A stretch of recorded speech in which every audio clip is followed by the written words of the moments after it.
اور اس خوبصورت مدرسے اور خوبصورت اور اہم پروگرام میں تشریف لائے تمام دیگر حضرات اور مدرسے کے تمام پیارے پیارے بچوں، اللہ تبارک و تعالیٰ قرآن مجید میں ارشاد فرماتا ہے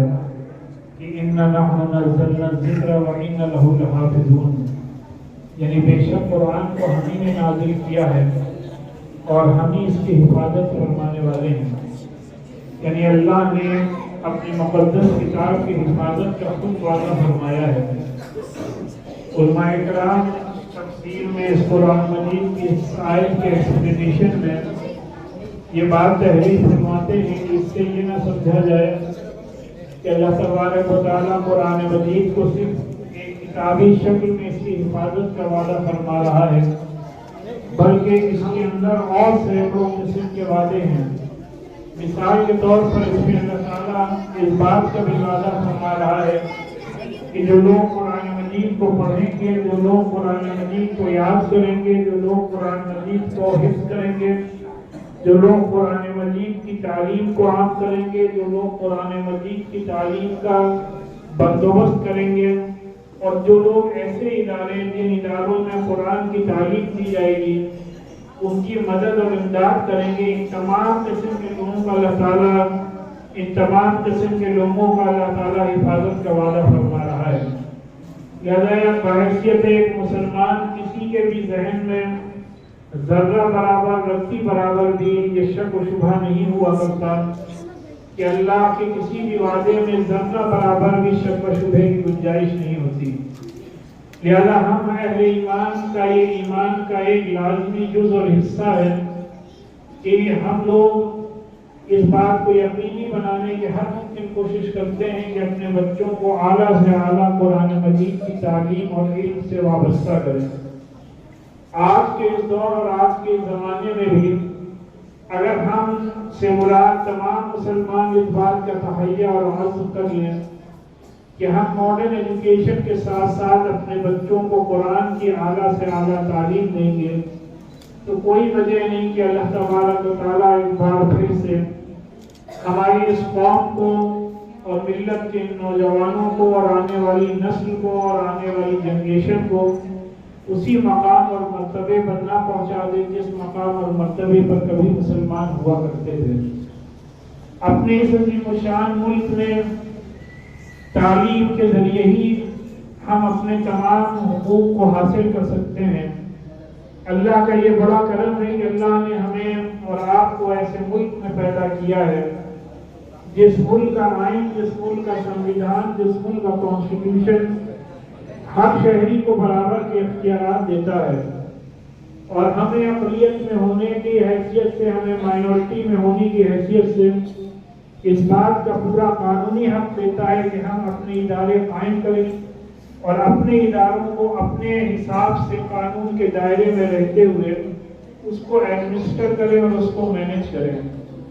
اور ہمارے ملک میں ہمیشہ سے روز اول سے علماء کرام نے اس بات کو یقینی بنانے کی ہر ممکن کوشش، نہ صرف یہ کوشش بلکہ کامیاب کوشش کی ہے کہ ملک کے کونے کونے اور ملک کے چپے چپے میں مدارس اسلامیہ اور مکاتب اسلامیہ قائم کیے جائیں۔ اللہ کا بڑا یہ کرم رہا ہے کہ ہمارے علماء کرام کو اس میں مکمل کامیابی حاصل ہوئی، جس کا نتیجہ یہ ہے کہ ملک کا کوئی بھی خطہ اس وقت اللہ ماشاءاللہ ایسا نہیں ہے جہاں پر کہ مدارس اور مکاتب قائم نہ ہوں۔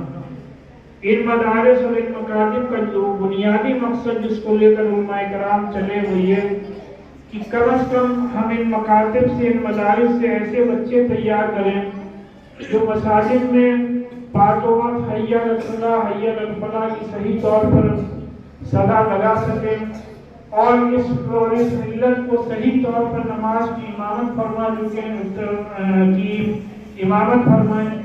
اور ملت کو دین اور شریعت کی راہ پر آگے لے جانے میں ان کی مکمل اور کامل رہنمائی فرمائیں۔ اس سلسلے میں ہمیں کامیابی اور مکمل کامیابی حاصل ہوئی ہے۔ ہر دور اور ہر زمانے کے میں اپنے مقاصد ہوا کرتے ہیں، اپنے تقاضے ہوا کرتے ہیں۔ اس وقت کا جو تقاضا ہے وہ یہ کہ ہم اپنے بچوں کو اعلیٰ سے اعلیٰ تعلیمی تعلیم دینے کے ساتھ ساتھ عصری اور ماڈرن ایجوکیشن کا بھی ان کا معقول بندوبست کریں۔ اس سلسلے میں ہمارے جناب اکبر صاحب نے جو یہ مدرسہ امداد العلوم یہاں قائم کیا، جہاں پہلی بار آنے کا موقع ملا، اکبر بھائی سے تعلقات تو بہت پرانے ہیں، لیکن ہمیں نہیں معلوم تھا کہ ان کے اندر بھی کوئی صلاحیت ہے۔ اصل میں ہمارے یہاں جلسے جلوس میں وقت بہت لگ جاتا ہے، جس کی وجہ سے جو بنیادی کام ہوا کرتے ہیں اس سے کہیں نہ کہیں ہم دور ہو جاتے ہیں۔ ضرورت اس بات کی ہے، وقت تقاضا یہ ہے کہ جلسے جلوس کے ساتھ ساتھ یہ جلسے جلوس کو کم سے کم کر کے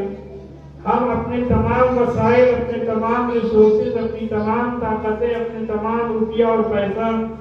اس جیسے اداروں پر صرف کریں، اور ہمیں یقینی طور پر ہر شخص کو کام کرنے والے پسند آتے ہیں۔ ابھی یہاں احسن صاحب تشریف فرما ہے، یہ ہمیں اس وجہ سے پسند ہے کیونکہ یہ زمینی سطح پر اتر کے کام کرتے ہیں۔ لوگ کارپوریشن کا، MLA کا، MP کا الیکشن کو جیتتے ہیں بڑی تعداد میں، لیکن زمینی سطح پر کام کرنے والے آپ کو کم ملیں گے۔ تو ہمارے احسن بھائی یا یہاں پہ اور جو حضرات اس ایریا کے تشریف فرما ہیں، ان کی بھی یہ مذہبی، دینی، قومی اور ملی ذمہ داری ہے کہ اس ادارے کی طرف توجہ دیں۔ اور جس طریقے سے اکبر بھائی نے اور ان کے تمام رفقا نے، تمام اساتذہ کرام نے اس ادارے کو سجانے اور سنوارنے کا کام کیا ہے، اس کے لیے میں ان حضرات کو مبارکباد پیش کرتا ہوں۔ جتنے سلیقے کے ساتھ اور جتنے شاندار پیمانے پر آپ حضرات نے ہم لوگوں کا استقبال کیا، اس کے لیے بھی ہم ممنون و مشکور ہیں۔ اور جو خطبہ استقبالیہ پڑھا گیا، اس میں جو باتیں کہی گئی ہیں ان کی طرف بھی انشاءاللہ توجہ دی جائے گی۔ اور ہمارے قاری ریحان صاحب نے جو قرآن مجید کی بہترین تلاوت کی، بہترین لہجے میں تلاوت کی، اس کے لیے میں ان کو مبارکباد پیش کرتا ہوں۔ ہمارے اسٹوڈنٹس نے جو انگلش میں تقریریں کی، ان کو میں مبارکباد پیش کرتا ہوں، اور اس سے زیادہ ان کے اساتذہ کرام کو، ان کے والدین کو، جنہوں نے کہ اس ادارے میں بچوں کو بھیجنے کا فیصلہ کیا۔ تمام اساتذہ کرام کو اس بات کی بھی مبارکباد پیش کرتا ہوں کہ تمام بچے اللہ کے کرم سے صاف ستھرے ڈریس میں اور ایک آرگنائز وے میں بچے یہاں پہ موجود ہیں، کیونکہ اکثر ہمارے اداروں میں صاف اور صفائی اور ہائیجین کی طرف توجہ کم کی جاتی ہے، جبکہ مذہب اسلام میں صاف صفائی اور ہائیجین کو بنیادی اہمیت حاصل، اور ہمارے ادارے صاف اور صفائی اور ہائیجین میں ایک دم ٹاپ پہ اور نمبر 1 ہونا چاہیے۔ ہمیں اپنے اداروں میں اس کی طرف بھی توجہ کرنی ہوگی کہ روزانہ ہمارے بچے نہا دھو کر کے صاف ستھرے اسکول ڈریس میں آئیں، وقت پہ کلاس شروع ہو، کمپلیٹ ڈسپلن ہو۔ دیکھیے اگر آپ اپنے شہری میں دیکھیں جو بڑے بڑے اسکول کالجز ہیں، چاہے لامارٹیئر ہو، چاہے سینٹ فرانسس ہو، چاہے کرائسٹ چرچ ہو، یا کیتھیڈرل ہو، یا سٹی مونٹیسری کی مثال لے لیں، ان تمام اداروں میں جو لکھپتی اور کروڑ پتی لوگ بھی لائن لگائے سویرے فجر کے وقت سے کھڑے ہو جاتے ہیں کہ ان کے بچوں کو اس میں ایڈمیشن مل جائے، irrespective آف یہ کہ وہاں کتنی زیادہ فیس لی جا رہی ہے، وہ فیس دینے کے لیے لوگ تڑپ رہے ہیں کہ صرف ہمارے بچوں کا اس میں داخلہ کر لیا جائے۔ اس کی بنیادی وجہ یہ ہے کہ ان اداروں میں جتنی کرسچن مشنریز ہیں، انہوں نے اپنے اسکول اور کالجز کا جو اسٹینڈرڈ ہے وہ ایک دم اعلیٰ سے اعلیٰ، اس کو اعلیٰ سے اعلیٰ اسٹینڈرڈ کو یقینی بنایا ہے، اس میں 100% ڈسپلن کو یقینی بنایا ہے۔ اگر کوئی بچہ بھی 5 منٹ بھی اسکول میں لیٹ آتا ہے تو اس کو واپس کر دیا جاتا ہے۔ اسکول میں اگر کوئی بچہ شرارت کرتا ہے یا انڈسپلن کرتا پکڑا جاتا ہے، 2-3 بار وارننگ دینے کے بعد اس کو ادارے سے نکال دیا جاتا ہے۔ ٹیچرز پر اس بات کو یقینی بنایا جاتا ہے، تنبیہ کی جاتی ہے کہ وہ پڑھائی کے اوقات میں صحیح طور پر بچوں کو بیسٹ پاسبل ایجوکیشن دیں۔ اس کا بھی نتیجہ یہ ہوتا ہے کہ جب رزلٹ آتا ہے تو ان اداروں کے بچے اور اداروں سے کہیں زیادہ ٹاپ پر ہوتے ہیں۔ ہمیں اپنے بچوں کو عربی زبان ہو یا اردو ہو یا ہندی ہو یا انگلش ہو، اس میں اس کا جو تلفظ ہے، جو پروننسیشن ہے، اس کی طرف توجہ دینے کی ضرورت ہے۔ دنیا میں اس وقت سب سے زیادہ بولے جانے والی زبان ظاہر سی بات ہے انگلش زبان ہے۔ جہاں کہیں بھی ہمارے بچے اگر اسلامک ٹاپک پر انگلش میں تقریر کرتے ہیں تو اس کا ایک الگ اثر ہوتا ہے، اس کو لوگ بہت ہی سنجیدگی سے اور سیریسلی لیتے ہیں۔ لہٰذا یہاں پہ جو بھی انگلش کے ٹیچر ہیں ان کو مبارکباد پیش کرتے ہوئے ان سے یہی گزارش ہے کہ بچوں کے تلفظ اور پروننسیشن کی طرف خصوصی توجہ دینے کی ضرورت ہے، اور حفظ کے ساتھ ساتھ جو دیگر مضامین پر توجہ دی جا رہی ہے یہ بھی اپنے آپ میں ایک بہت اچھا قدم ہے۔ اور مولانا مشتاق صاحب تشریف فرمائے، یہ آزاد ہمارے یہاں دارالعلوم نظامیہ فرنگی محل میں جو درجہ حفظ ہے وہاں پر روزانہ آخری جو گھنٹہ ہوتا ہے وہ 2 دن انگلش کا، 2 دن ہندی کا، 2 دن اردو کا اور 2 دن عربک کا ہوتا ہے، جس میں کہ جب بچہ حفظ کر کے نکلے تو کم از کم اس کو ان تینوں زبانوں کا جو بنیادی علم ہے وہ حاصل ہو جائے۔ اس سے زیادہ ایک حافظ کرنے والے بچے پر ظاہر سی بات ہے بوجھ نہیں ڈالا جا سکتا ہے۔ ہمیں اس بات کو بھی یقینی بنانا ہے کہ جو بچہ قرآن حفظ کرے وہ بنیادی طور پر صحیح طور پر اس کو قرآن یاد ہو، جس سے کہ وہ زندگی بھر قرآن کو یاد رکھ سکے۔ قرآن یاد کرنا ایک بار کمال نہیں ہے، بلکہ زندگی بھر قرآن کو یاد رکھنا اپنے آپ میں ایک اللہ کا بڑا معجزہ ہے۔ یہ تبھی ممکن ہے جبکہ شروع سے بچپنے سے ہمارے اداروں میں بچوں کو قرآن کی صحیح تعلیم دی جائے۔ ہم لوگوں کا یہ خواب ہے کہ ہمارے بچے جو کہ حافظ قرآن بھی ہوں اور وہ IAS اور IPS آفیسر بھی بن سکیں، وہ ڈاکٹر اور انجینئر بھی بن سکیں، وہ IFS آفیسر بھی بن سکیں، وہ چارٹرڈ اکاؤنٹنٹ بھی بن سکیں، اور یہ کوئی بڑا کام نہیں ہے۔ اگر آپ تاریخ میں جائیں گے تو تاریخ میں بڑے بڑے سائنسدان جتنے بھی سائنٹسٹ گزرے ہیں سب کے سب مسلمان گزرے ہیں، اور ان میں بڑی تعداد حافظ قرآن کی تھی، حفاظ کی تھی۔ لہذا آج کے دور میں اپنے اس ملک میں بڑے پیمانے پر مختلف اسٹیٹس میں اس بات کی کوشش ہو رہی ہے کہ ہمارے مدارس سے نکلنے والے وہ بچے جو بچے کے عالم اور مفتی بننا چاہیں تو ان کے لیے اچھے مدارس کا انتظام ہو، اور وہ اللہ کرم سے ہے، اور وہ بچے جو ڈاکٹر یا انجینئر یا IAS یا IPS آفیسر بننا چاہتے ہیں تو ان کے لیے بھی کہیں پر بھی کوئی دشواری نہ ہو، اور ایسا نہ ہو کہ ان کی خواہشات کو پورا نہ کیا جا سکے۔ اس سلسلے میں آپ نے دیکھا کہ جو بیدر میں شاہین انسٹیٹیوشن قائم کیا گیا ڈاکٹر عبدالقدیر صاحب نے، انہوں نے پورے ریسرچ اور تحقیق اور ایک بڑی ٹیم کو لگا کر پورے ریسرچ اور تحقیق کے بعد ایک ایسا نصاب بنایا، ایک ایسا سلیبس بنایا جس میں کہ اس بات کی گنجائش رکھی گئی، اس بات کی فیسلٹی دی گئی کہ وہ بچہ جس نے قرآن حفظ کیا ہے اور پھر وہ آگے اصلی تعلیم حاصل کرنا چاہتا ہے تو اس کو ہم لوگ 6 مہینے سے انگلش،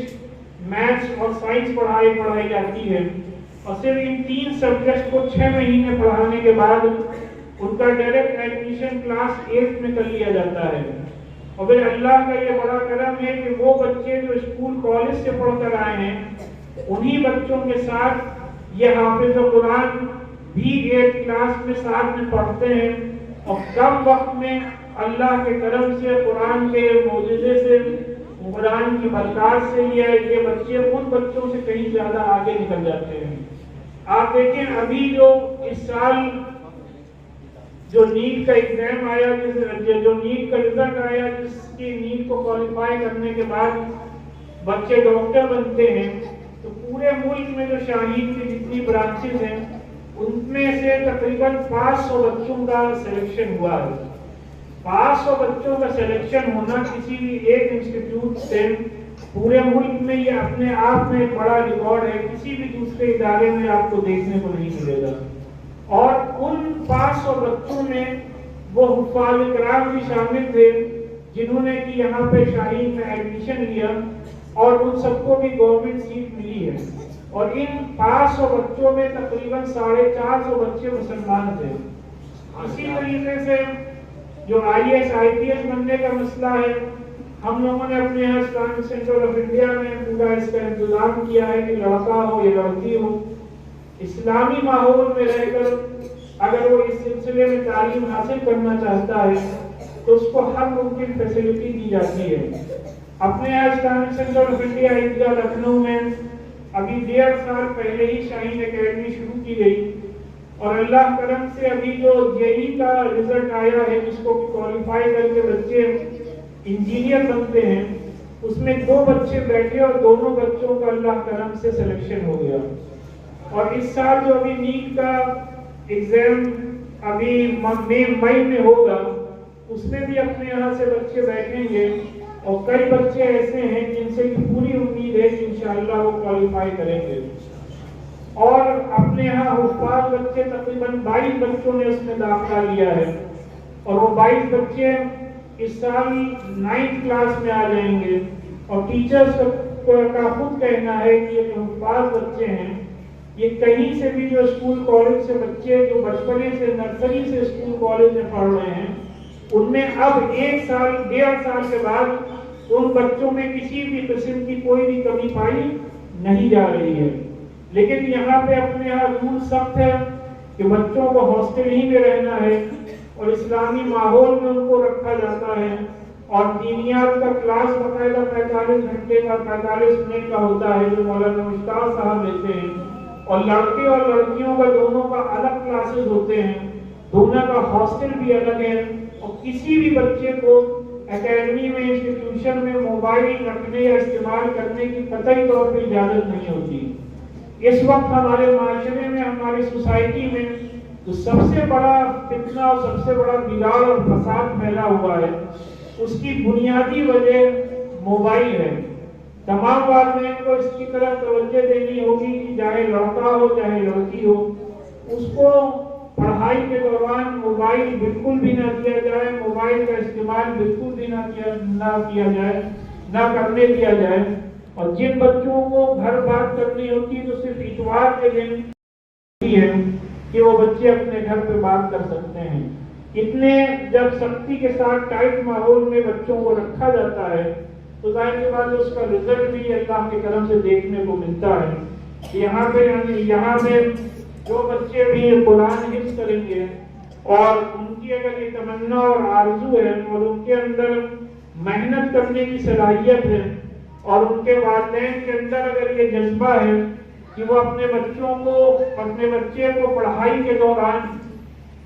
کسی بھی بہانے سے، نہ نانا نانی کے انتقال کے بہانے سے، نہ گھر میں شادی اور بیاہ کے بہانے سے ایک دن کی بھی چھٹی نہیں دلائیں گے، تبھی ان کا ایڈمیشن کیا جاتا ہے۔ اور شرط یہ ہے کہ اگر خدا نخواستہ صرف ماں باپ یا بھائی بہن ہی کا انتقال ہوا ہے تبھی چھٹی دی جاتی ہے، اس کے علاوہ کسی بھی حالت میں ایک دن کی بھی چھٹی نہیں دی جاتی ہے۔ جب ہم اپنے بچوں کو اتنے سخت ماحول میں رکھیں گے تبھی جا کر کے ہمارے جو بزرگوں اور آپ کے والدین کی جو تمنائیں ہیں، جو آرزویں ہیں، ہم وہ پورا کر سکتے ہیں۔ اور ہم سب کا مسلمان ہونے کے حیثیت سے اور ایک ہندوستانی مسلمان ہونے کی حیثیت سے ہم سب کی یہ ذمہ داری ہے کہ ہم اپنے بچوں کو اعلیٰ سے اعلیٰ تعلیم دلانے کے ذریعے سے اپنے ملک کو تعمیر و ترقی کی راہ میں لے جانے کی کوشش کریں۔ اللہ تبارک و تعالیٰ سے دعا ہے کہ جو حضرات یہاں پہ یہ محنتیں کر رہے ہیں اللہ تعالیٰ ان کو قبول فرمائے، اور جو حضرات یہاں پہ مدد اور امداد کر رہے ہیں اپنا مذہبی فریضہ سمجھ کے کر رہے ہیں، اللہ تعالیٰ ان کے جذبے کو قبول فرمائے، اور جن کو ابھی تک اس بات کی توفیق نہیں ہوئی ہے اللہ تعالیٰ ان حضرات کو اس کی توفیق عطا فرمائے۔ اور تمام بچے، کسی بھی بچے کے انٹیلیجنس میں اور ذہانت کی کمی نہیں ہوتی ہے، ضرورت اس بات کی ہے کہ اس بچے پر صحیح طور پر اس کی تربیت کی جائے۔ اللہ تعالیٰ سے ایک بار پھر سے دعا ہے کہ اللہ تعالیٰ ہم سب کو اس دین اور ملت کی اور اس ملک کی خدمت کے لیے قبول فرمائے۔ وآخر دعوانا الحمدللہ رب العالمین۔